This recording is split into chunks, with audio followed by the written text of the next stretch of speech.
Hi everyone, Yeshivat Neved Kalim in Ashdod, Petach Tikva, the city of Chazanut. Bnei Akiva brings young boys and girls to the Western Wall, and soul tuning with Mordechai Gordon.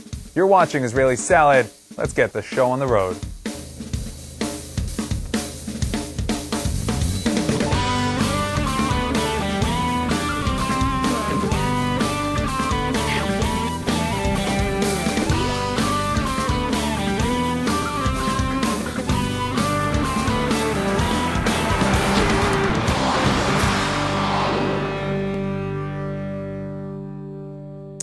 Shalom and welcome to Israeli Salad. World Bnei Akiva participants from Australia, New Zealand, and South Africa kicked off their one-year stay in Israel last week. Israeli Salad was there to meet them. What group are you? Guys, MTA over there is making fun of you. What's your name? An especially large Masa group has arrived for a one-year stay in Israel as part of World Bnei Akiva.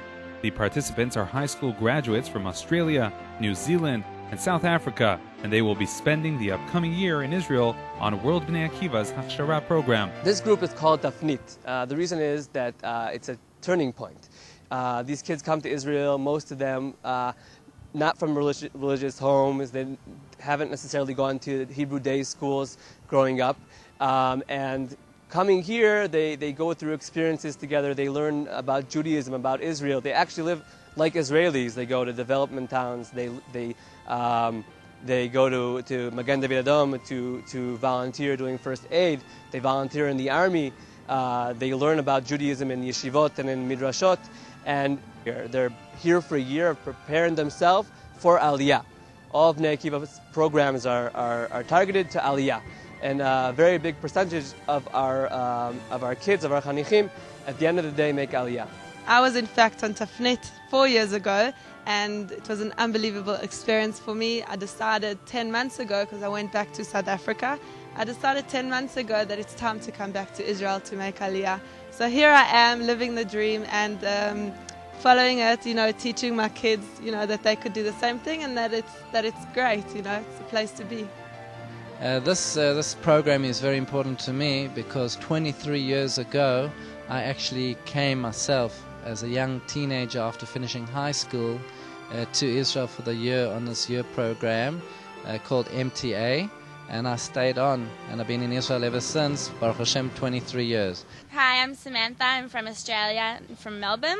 I've been in Israel for a week now, and it's been amazing seeing the old city. It's been unbelievable meeting new people, and I feel like Israel just really brings, the Judaism inside you, really brings it to life. To start off their program, Bnei Akiva decided to take the young boys and girls to the most important tourist site they will be visiting throughout their year, the Kotel, the Western Wall. When the participants reached the Old City, their advisors covered their eyes as they marched. Finally, when they were in front of the Kotel, the eye covers were removed. A very exciting moment.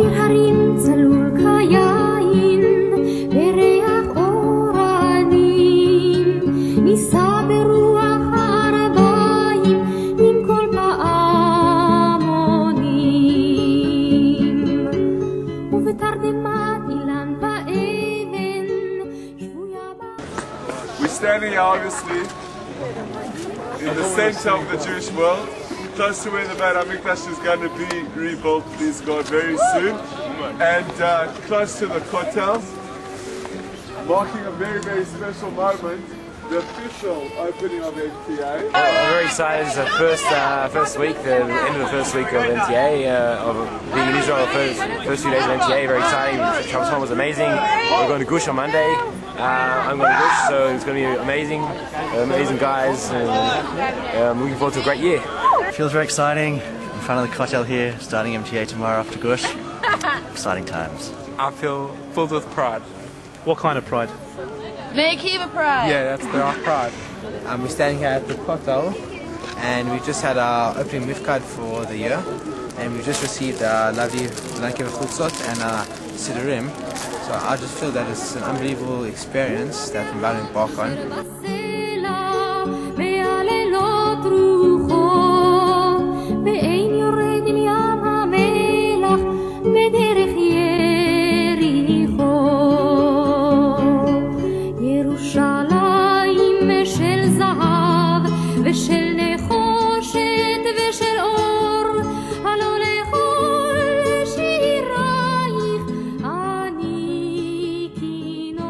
So we're very happy here that we're in Jerusalem, that at a time when we need to start sowing the seeds of future leadership, that we can see in this group that can take on leadership positions in Am Yisrael.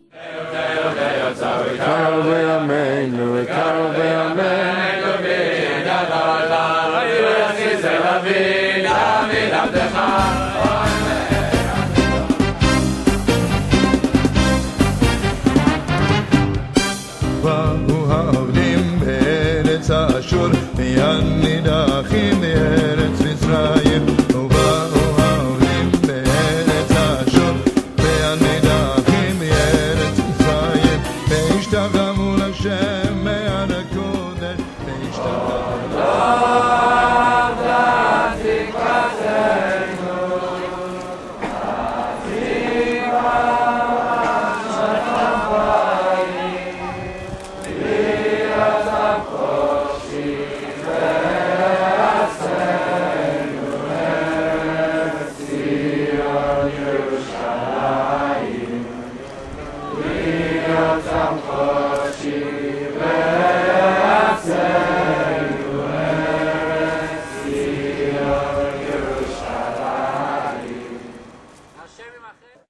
Enjoy your visit.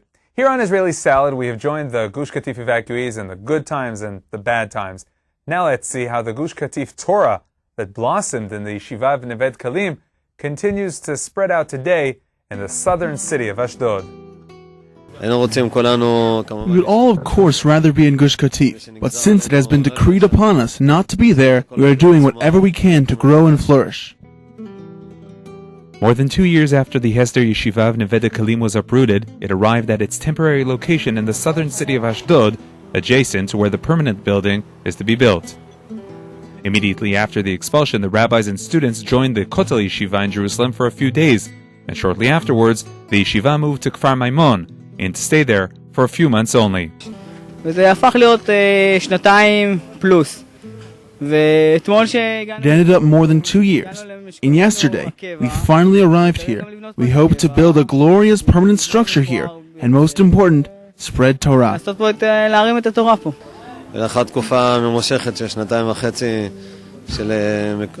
After 2.5 years of temporary solutions and no clarity, we finally arrived in Ashdod.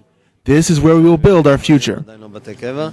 אבל זאת הנקודה בעזרת השם שבה נקבע את עתידנו. תחושות מעורבות, תחושה של שמחה מעולה בעצם, שמחה שאנחנו סוף כל סוף עברנו את השלב הזמני מאחרי הגירוש.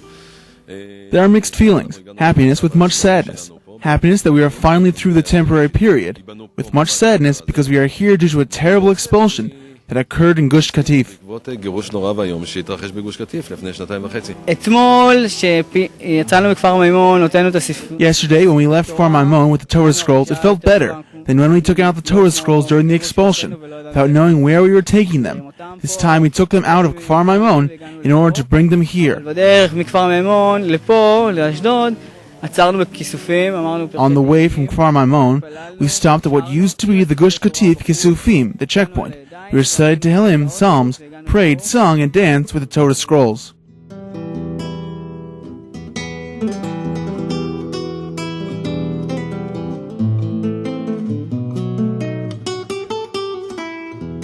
The temporary yeshiva includes a joint Torah learning and prayer hall, a dining room, and dormitories. All the structures were named after the demolished communities.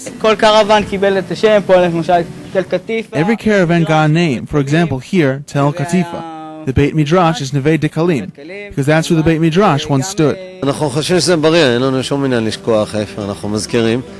אבל המטרה היא לצמוח, המטרה היא להתחזק, להתגבר, לא לשקוע בתאומות העבר, אלא לקבל כוח מהעבר, העבר היה מפואר ואנחנו רוצים להמשיך אותו. אנחנו הולכים עם הזיכרון הזה לאורך הדורות, ואנחנו נזכור את זה עד סוף ימי חיינו. In this area, the permanent buildings of the Neved Kalim Yeshiva will be built.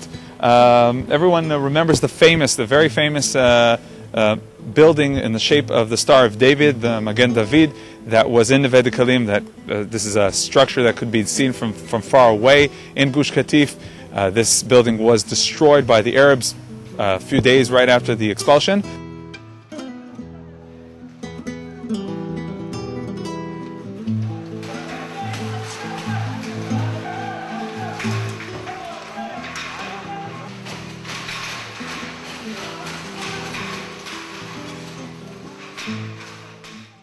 תמונות קשות מאוד של ממש חילול הקודש בידי זרים. Very difficult pictures of the destruction of a holy place by evil people. The Star of David was shattered and demolished. The Beit Midrash was burnt. הכל נבזז ונשדד. The new permanent building will include elements that will remind us of the famous Star of David. But the new building will not be a copy of the old one. Much was said about the situation of the uprooted families, the dispersed communities, the confiscations that haven't been paid. In the Shiva, they are dealing with the crisis as it is experienced by the young boys who gathered from all over the country in order to learn Torah in Neved Kalim.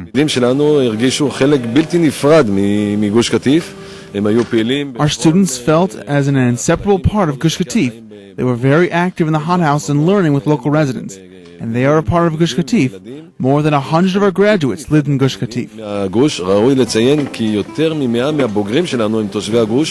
אצל צעירים זה פחות, זה יותר חד, זאת אומרת, הצעירים רואים את הדברים בצורה פחות מורכבת, יותר חדה. לא קל להם. By the youth, it's a more precise crisis. The youth see things in a clear way. It's not easy for them to continue and love the state when the state disappointed them so badly. We deal with this here with our educational staff. We try to educate about the complexity of things. There are many difficulties, but despite everything, I must say that the spirit is strong. Thank God we're happy to be here. We want to return to Gush, but we know that we are sent here by God. Since the expulsion, the heads of the yeshiva had a number of options for resettling the yeshiva, among them the Nitzan evacuee community. Rabbi David Gavriel, head of the yeshiva, chose the Ashdod option.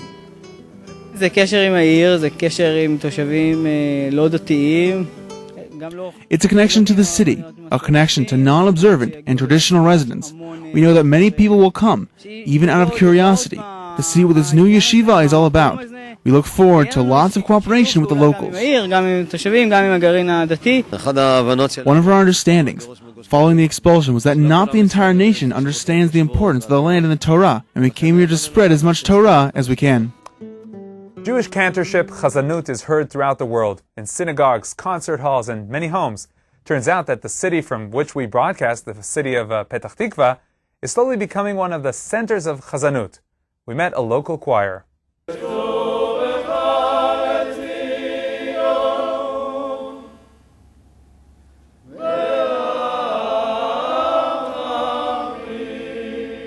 Petach Tikva is now also the city of Chazanut, cantorship. The veteran Jewish settlement near Tel Aviv has become a world center of cantorship.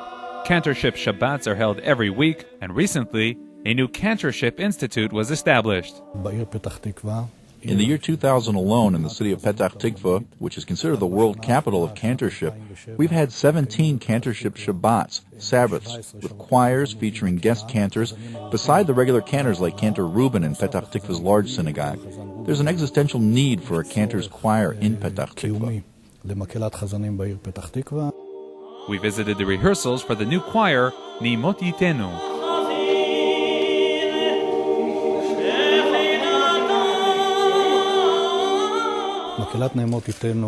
The Ni'imot Yitenu choir was created by the non-profit organization Lishmoa El Arina Vehatfila, a cantorship organization that has its own website and members forum.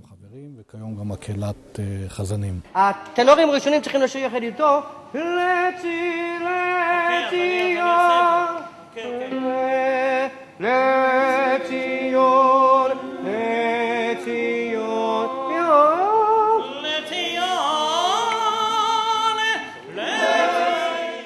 The whole thing happened in a spontaneous way as far as I was concerned. The founder, Shmuel Yahalomi, approached me along with several other members of the choir, some of whom were my students at the Tel Aviv Cantorship Institute. I was told that they want to start a professional choir composed mostly of local residents, which could perform at the numerous Cantorship Shabbats in Petach Tikva. I said, okay, let's start, but give me 6 months for rehearsals. They said, no problem, but your first Cantorship Shabbat is in 2 weeks' time. Bezrat Hashem, we made it through the first Shabbat, and now perhaps I will get the 6 months, but we have another Shabbat in 2 weeks' time.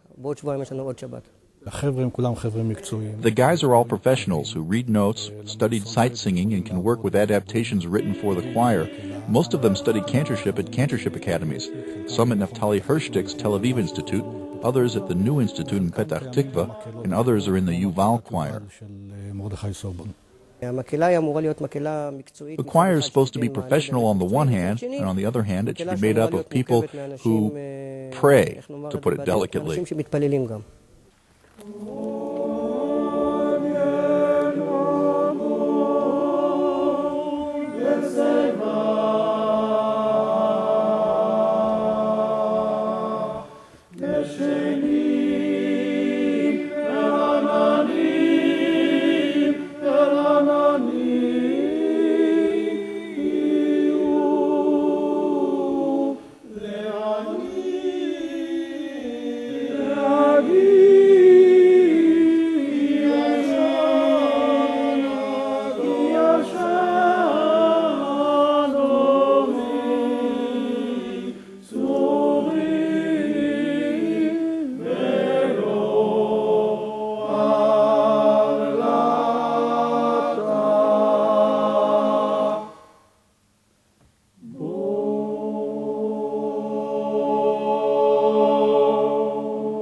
And now, some more music, our new musical production, the Jewish music video magazine, Soul Tuning, produced by INN TV's Yair Peled.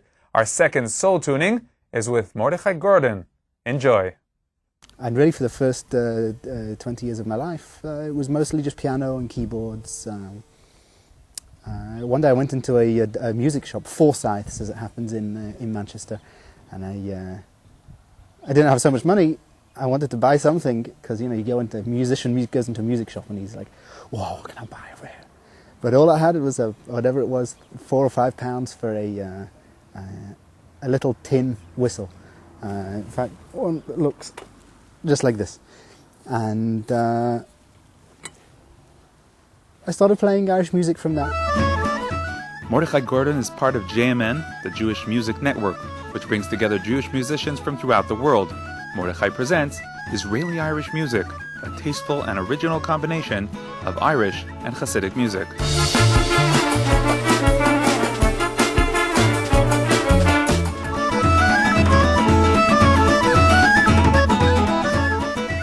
The Irish music has this sort of internal rhythm that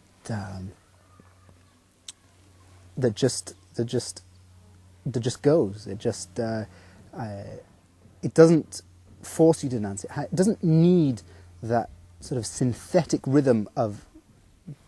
Don't get me wrong. I love rock music too, but it doesn't.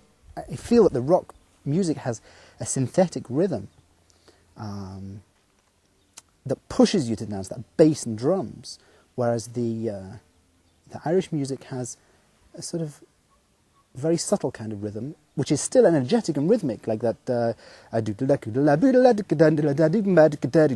Within the melody, you've got this great rhythm that just gets you moving, pulls you up. In rock music, in technical terms, there's the emphasis is on the 1 and the 4. 1, 2, 3, 4. 1, 1, 1, 2, 3, 4. 1, 2, 3 on the 1 and the 3. It's called the downbeat. It like pushes you down. But Irish music, it's on the upbeat. On the 2 and the 4. And it sort of lifts you up a little bit.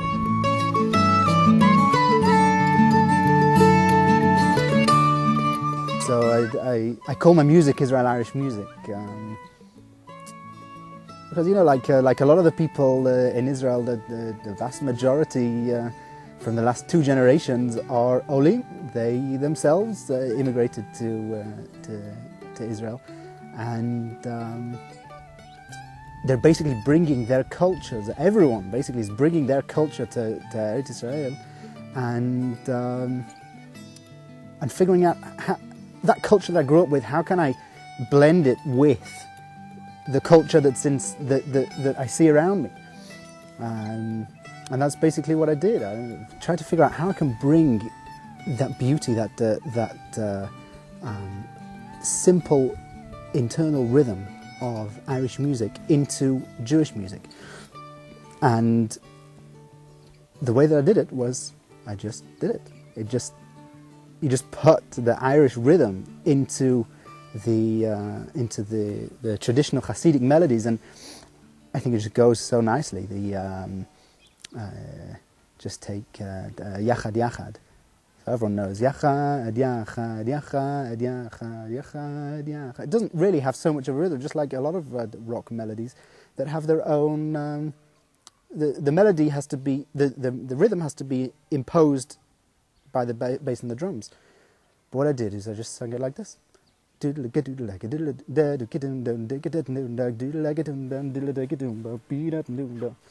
how it sounds on the flute.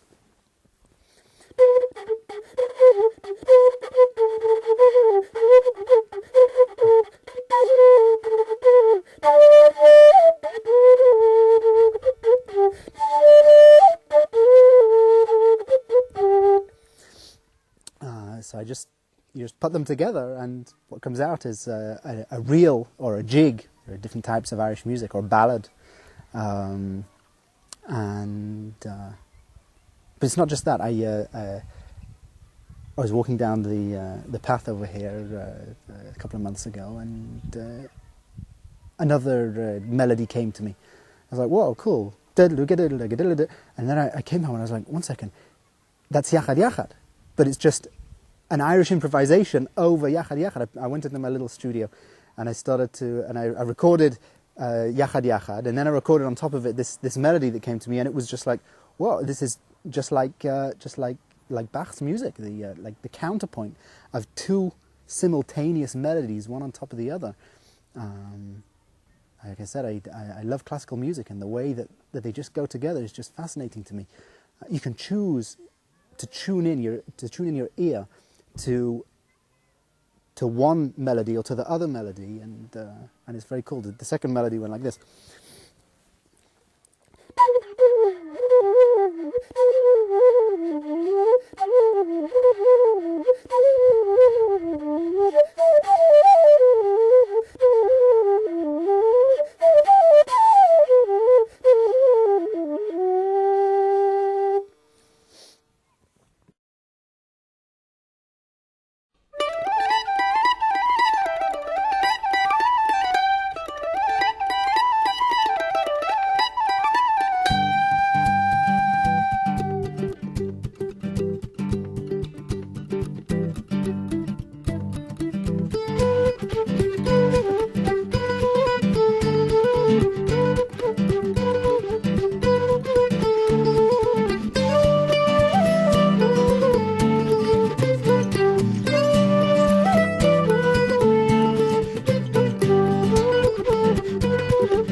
Okay, that was Israeli Salad. We'll be back next time with more flavors and other good things from Israel. Until next time, shalom from all of us here at Arutz Sheva, Israel National News.